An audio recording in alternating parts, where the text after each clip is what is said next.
200 करोड़ से ज्यादा लोग जिस व्यक्ति की पूजा करते हैं, मैं उस व्यक्ति की घटना कहता हूं कि वो व्यक्ति भगवान कैसे बना। कितने लोग? 200 करोड़ से ज्यादा लोग। कहते हैं भगवान जीसस, उनका ही शिष्य उनके खिलाफ हो गए और उसने इतनी बड़ी नेगेटिव भूमिका अदा की कि भगवान जीसस को सलीब पर लटकने के लिए मजबूर कर दिया। जीसस को सलीब पर लटकाने में उनके ही 2 शिष्यों की बड़ी भूमिका रही। बाकी सारी घटना आपको मालूम है। सलीब पर लटकाने की तैयारी हो गई थी, बहुत बचाव के काम किए गए थे, पर उस समय का न्यायालय ऐसा बना हुआ था जिन्होंने ये न किन प्रकारेण जीसस को सलीब पर लटकने का दंड सुना दिया। हजारों लोग इकट्ठे थे, उनके हजारों अनुयायी भी इकट्ठे थे। जिन लोगों ने सलीब पर लटकाने की योजना बनाई वो सब भी वहां पर उपलब्ध थे। वे 2 शिष्य जो मन ही मन जीसस के प्रति घातक बने हुए थे, जिन्होंने योजना बना रखी थी कि जीसस को जड़ से खत्म करना है, वे भी कोने में खड़े थे इस दृश्य को देखने के लिए कि जीसस सलीब पर लटक रहे हैं। लटकाने की तैयारी हो गई। विश्व में एक परंपरा रही है, जब भी किसी को मृत्यु दंड दिया जाता है तो उसकी अंतिम इच्छा पूछी जाती है। जब लटकाने की तैयारी थी तो उनको भी पूछा गया, जीसस से भी तुम्हें क्रॉस पर लटकाया जा रहा है, क्या तुम लटकने से पहले अपनी कोई अंतिम इच्छा बोलना चाहोगे?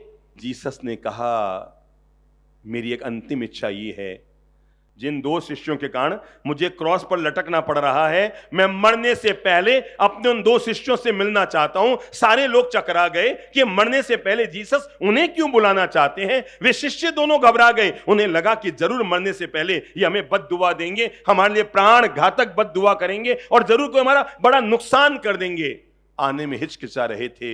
लोग उन दोनों शिष्यों को पकड़ कर लाए, सामने लाके खड़ा किया और कहा, जीसस लो, मरने से पहले तुम्हारी अंतिम इच्छा पूरी की जा रही है। दोनों शिष्य तुम्हारे सामने खड़े हैं, जिन्होंने तुम्हें क्रॉस पर लटकाने में अपनी भूमिका अदा की, ये दोनों शिष्य तुम्हारे सामने हैं।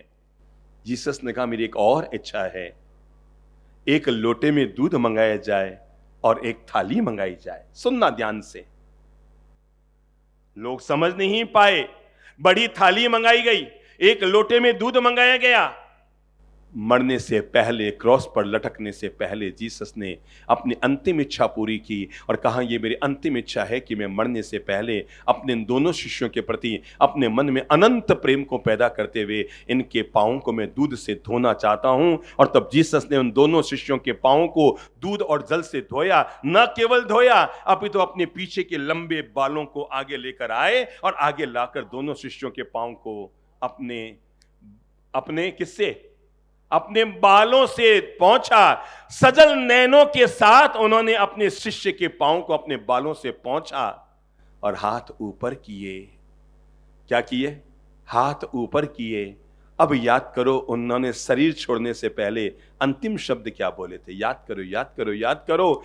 हे ईश्वर, इन्हें माफ कर देना, क्योंकि इनको पता ही नहीं है कि इन्होंने क्या पाप कर लिया है। हे ईश्वर, बोलो बोलो मुंह से, हे ईश्वर, क्या करना? इन्हें माफ कर देना, क्योंकि इनको पता ही नहीं है कि इन्होंने क्या कर दिया है।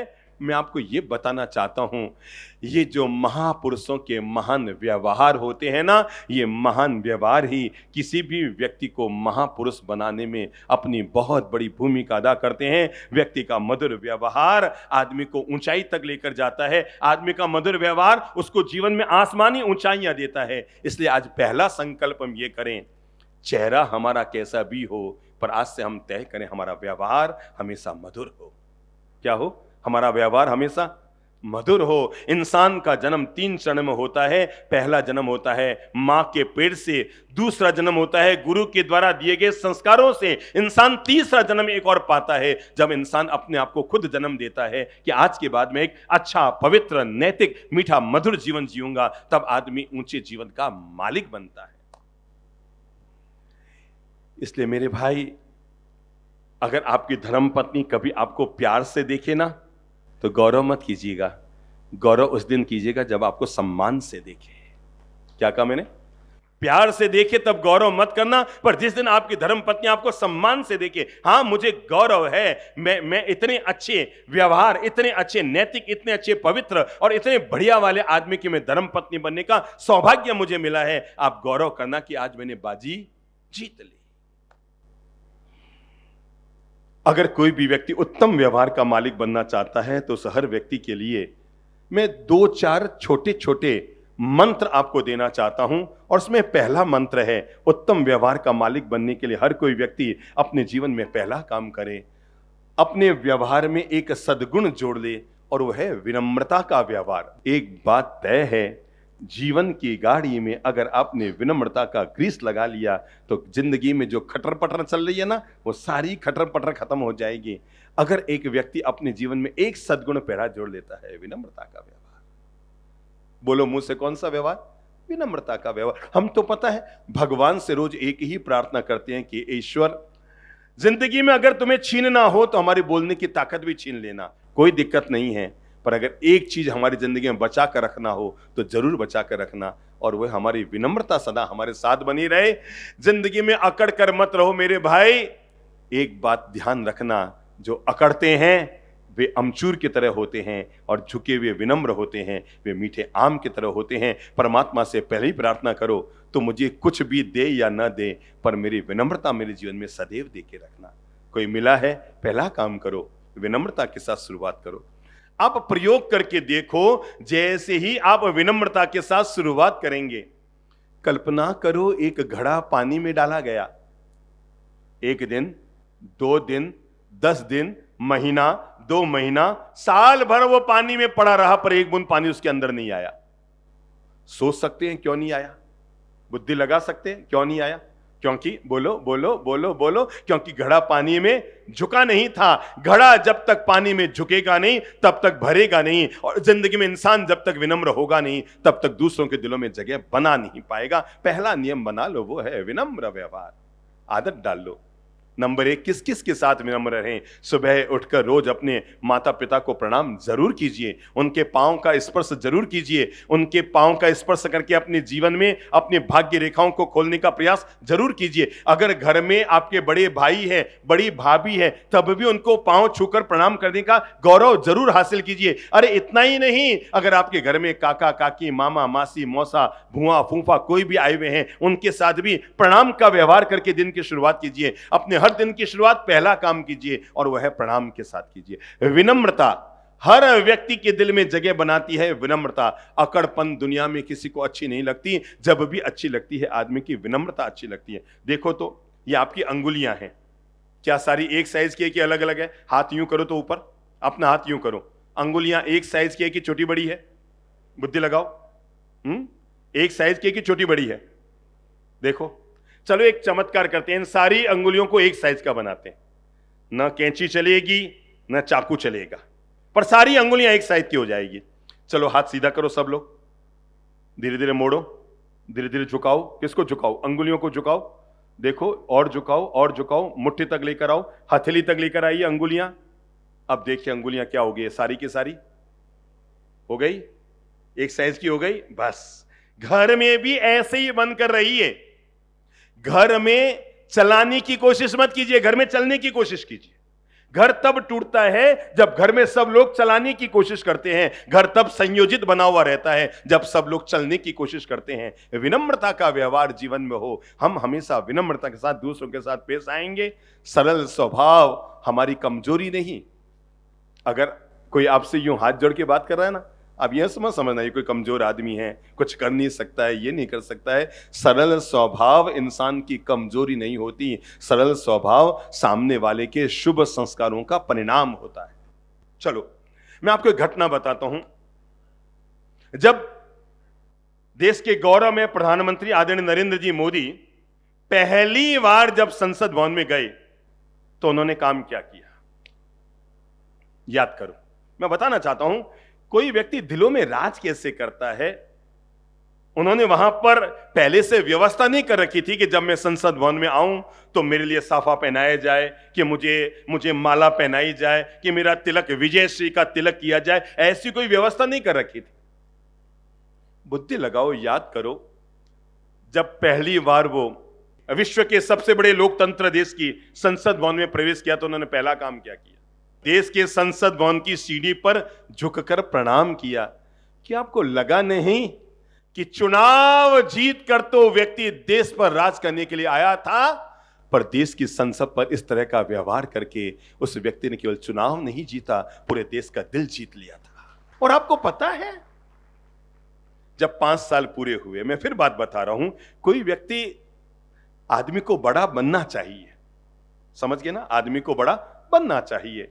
आप ये मत समझना कि लोग हमारे पास केवल हमको सुनने के लिए आते हैं या हमको देखने के लिए आते हैं। लोग 90% हमारे पास हमारे विनम्र स्वभाव और व्यवहार के कारण आते हैं। लोग हमें कहते भी हैं, बाप जी आप तो बड़ा हो, बाप जी आप तो बड़ा हो। मैं कहा करता हूं मेरे भाई, आदमी को बड़ा बनना चाहिए पर बड़ा बनकर नहीं रहना चाहिए। क्या कहा मैंने? आदमी को बड़ा बनना चाहिए पर बड़ा बनकर नहीं रहना चाहिए। बड़ा बनना आपके लिए गौरव की बात है, पर अब बड़ा बनकर रहना यह आपके लिए अहंकार की बात है। जब 5 साल पूरे हुए, संसद सत्र का समापन था। याद है उनका अंतिम भाषण किसी ने सुना?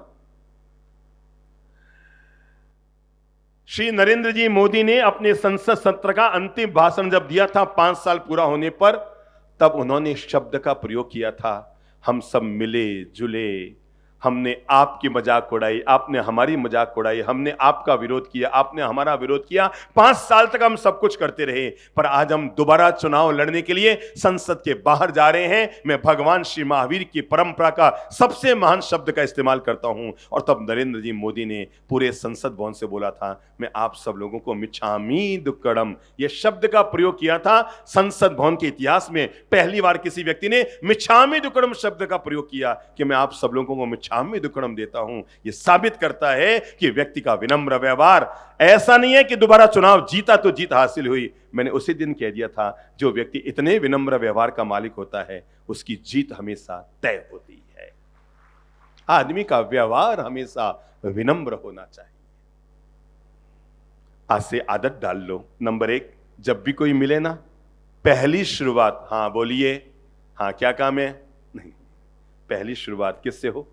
विनम्रता से हो। प्रणाम से शुरुआत कीजिए, क्योंकि प्रणाम हमारे परिणामों को अच्छा बनाता है। जैसे ही आप सामने वाले को प्रणाम करेंगे ना, प्रणाम साहब, समझो कि आपके घर में आदत है रोज सुबह पांव छू के प्रणाम करने की आदत। अब जैसे ही आप अपनी सासू मां को प्रणाम करेंगे और रात को कोई बात बिगड़ भी गई है ना, सुबह प्रणाम करते ही बात वापस उधर जाएगी। ठीक है, वाह, बोल दियो, ठीक है, कह दियो, ओ मिच्छामि दुक्कडम, हाय हाय हाय मिच्छामि। प्रणाम करते ही मन के परिणाम निर्मल और पवित्र हो जाते हैं। दुनिया में कोई आदमी रंग से महान नहीं होता है। आदमी जब भी महान होता है ना, अपना जीवन जीने के ढंग से महान होता है। समझ रहे हैं? दुनिया में कोई आदमी रंग से महान नहीं होता है। महावीर इसलिए भगवान नहीं बने कि वो बहुत गोरे थे, और कृष्ण इसलिए भगवान नहीं बने कि वो बहुत सुंदर थे, राम जी इसलिए भगवान नहीं बने कि वो बड़े स्मार्ट थे। आदमी इसलिए भगवान नहीं बनता है कि उसका रंग रूप रूपाए ज्यादा सुंदर होता है। व्यक्ति इसलिए महान बनता है क्योंकि उसका जीवन जीने का तरीका बड़ा महान होता है। इसलिए व्यक्ति पहला निर्णय कर ले विनम्रता के साथ। अजय साहब, मैं बहुत विनम्रता के साथ पेश आइए। आपकी विनम्रता इतनी पहचान बनेगी।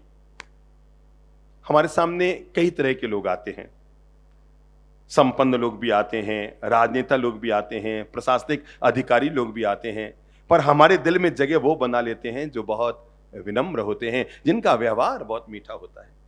आप में से कोई 4 युवक मंच पर आना चाहेंगे? देखो, अपने आप खड़े होके आ जाओ। अच्छा, जरा एक बात बताइए, सब लोग ध्यान से सुनना। अभी आप सड़क पर चल रहे हैं, सामने एक बहुत सुंदर लड़की आ रही है, ठीक है? आप सड़क पर चल रहे हैं, सुंदर महिला और लड़की आ रही है, क्या होगा? सामने नजर जाएगी। किसके सामने? लड़की के सामने। पीछे वालों को दो, उनका भी बिल्कुल जाएंगे बाबू जी, बिल्कुल जाएगी। अरे वाह। और गाड़ी वालों को दो, इनकी गाड़ी कैसे चलती? नजर जाएगी, सुंदर है बोल। नजर जाएगी। आपको तो वैसा पोता हो गया होगा घर पे, हैं? 2 ही हो गई है। तो भी नजर तो नजर है ना, बाल धोड़े हुए, मन तो अभी भी अच्छा, सामने बहुत सुंदर चेहरा आया है, सुंदर महिला आई है, तय है कि आप देखेंगे। अच्छा, कब तक देखेंगे? जब तक देखेंगे, जब तक देखेंगे, जब तक दिखेगी तब तक देखेंगे। अगर पत्नी साथ में नहीं है तो शायद मुड़ के भी देखेंगे। है ना? हाँ, और वो साथ में तो नहीं, आपकी फिर तो नजर नजर हटी, दुर्घटना घटी।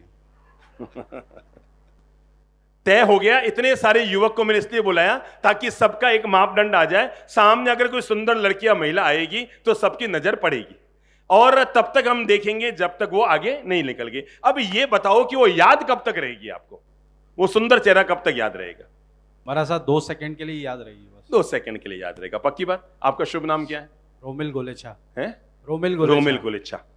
आदमी ईमानदार है। पहले तो इन लड़कों के लिए ताली बजाइए, ये सब ईमानदार निकल के हम देखेंगे।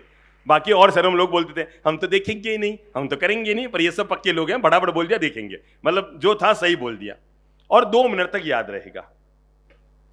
तब रोमिल बाबू आप ही आगे आ जाओ। समझो आपने मुझे कहा गुरुदेव कल मैं मुंबई जा रहा हूं।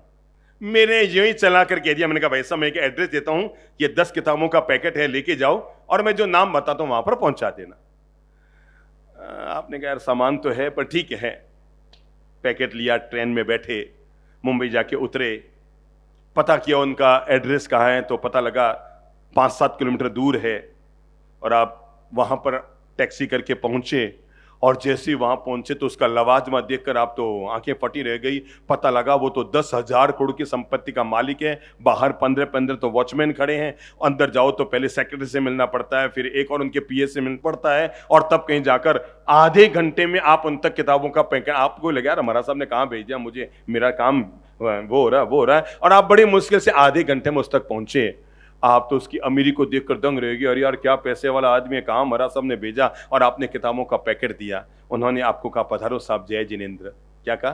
पधारो। आपने कहा बस गुरुदेव ने भेजा है, मैं किताबों का पैकेट लेके आया हूं, अब मैं जाऊं। उनका नहीं ऐसे कैसे जाएंगे, भोजन करके जाइए। और उन्होंने अपने ऑफिस में ही जो किचन चल रहा था वहां साथ में लेकर गए, और पास में बैठकर आपको गरम गरम एक एक फुल्का खिलाया। जब आप रवाना होने लगे तो दरवाजे तक छोड़ने आए हैं, और इतना ही नहीं, आप जाने लगे, आपको पूछा किसमें, उनका आपने कहा मैं टैक्सी में। ड्राइवर साहब इनको स्टेशन तक छोड़ के आइए। और जैसे ही आप ट्रेन में बैठे कि उसी व्यक्ति का वापस फोन आया, भैया बहुत अच्छा लगा आप गुरुदेव के भेजे आए, भविष्य में कभी मुंबई आना हो तो मुझसे मिलने जरूर आना। मुझे एक बात बताओ, वो आदमी आपको कब तक याद रहेगा? बोलो जोर से बोलो। जिंदगी भर। सुंदर चेहरा, 2 सेकंड। 2 सेकंड, पक्की बात। और वो आदमी का व्यवहार जिंदगी भर। क्या हम सब लोगों को जीवन का विवेक मिला? मिला। सुंदर चेहरा 2 मिनट याद रहता है, पर सुंदर व्यवहार जिंदगी भर तक सामने वालों को याद रहता है।